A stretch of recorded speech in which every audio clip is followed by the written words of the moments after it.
పొన్నగంటి ఆకుకూర ఫ్రై అండి. ఈ పొన్నగంటి ఆకుకూర ఆరోగ్యానికి ఎంతో మేలు చేసే పోషకాహారం. ఇందులో విటమిన్ ఏ, సి, ఐరన్ మరియు ఫైబర్ కూడా ఎక్కువగా ఉంటుంది. ఇది ఒక 2 కట్టలు తీసుకున్నాను. బాగా ఫ్రెష్గా ఉంది. బాగా ఇలా రాళ్ళుప్పు, కల్లుప్పు అంటాం కదా, దీన్ని వేసిందని బాగా ఒక 2-3 సార్లు కడుక్కోవాలండి. కడిగి బాగా కట్ చేసి పెట్టుకోవాలి. దీంట్లో ఫైబర్ ఎక్కువగా ఉంటుంది. కంటి చూపును కూడా మెరుగుపరుస్తుంది. ఇది జీర్ణక్రియను కూడా బాగు చేస్తుందండి. జీర్ణక్రియ బాగుంటుంది కాబట్టి అప్పుడప్పుడు ఈ ఆకుకూర మనము తింటూ ఉండాలి. స్టవ్ వెలిగించి పెనం పెట్టుకుని ఆయిల్ వేసుకుని, ఆయిల్ వేడైన తర్వాత పోపు అంతా పెట్టుకోవాలి.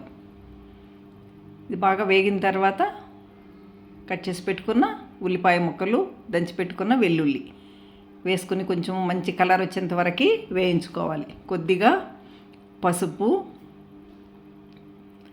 రుచికి సరిపడా ఉప్పు వేసుకోవాలి. మంచి పోషక విలువలు ఉన్నాయి కాబట్టి ఇది ఎక్కువగా మనము తింటుండాలండి. ఈజీగా కూడా ఇది అయిపోతుందండి. చాలా తొందరగా కూడా ఉడుకుతుంది. ఇది ఆకుకూర మంచిది అని మనకు డాక్టర్లు చెప్తూ ఉంటారు కాబట్టి అప్పుడప్పుడు మనం ఇలా ఆకుకూరలు చేసుకుంటూ ఉండాలి. ఎండుమిరపకాయ ఒకటి వేస్తున్నానండి. ముందు వేస్తే కూడా కొంచెం కారం ఎక్కువగా వస్తుందని కొద్దిగా లాస్ట్లోనే వేస్తున్నాను. మెత్తపడుతుంది, కారం కూడా కొద్దిగా ఉంటుందండి. చిన్నపిల్లలకు కూడా బాగా పెట్టచ్చు. కారం వేయకుండా కొద్దిగా ధనియాల పొడి వేశాను నేను.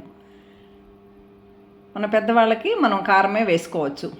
లాస్ట్లో వేరుశనగ గింజల పొడి కొట్టి పెట్టుకుంటాము. ఇలా వేస్తే టేస్ట్ బాగుంటుంది. కూరలకు కానీ ఫ్రైకి కానీ ఇలా వేరుశనగ గింజల పౌడర్ వేస్తే బాగుంటుంది.